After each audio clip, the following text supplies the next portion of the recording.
I'm not normally an advocate of regulation and oversight.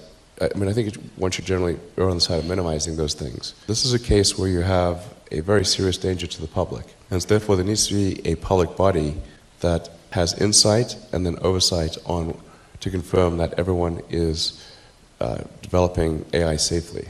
If we don't slow down the AI arms race, we will not have time. Even understand what is happening, let alone to regulate effectively this incredibly powerful technology. We're entering a time of great uncertainty where we're dealing with kinds of things we've never dealt with before. We're probably going to get things more intelligent than us quite soon. Huge positive potential in these things, but of course there's also huge negative possibility. We should put more or less equal resources into developing AI to make it much more powerful and into figuring out how to keep it under control and how to minimize bad side effects of it.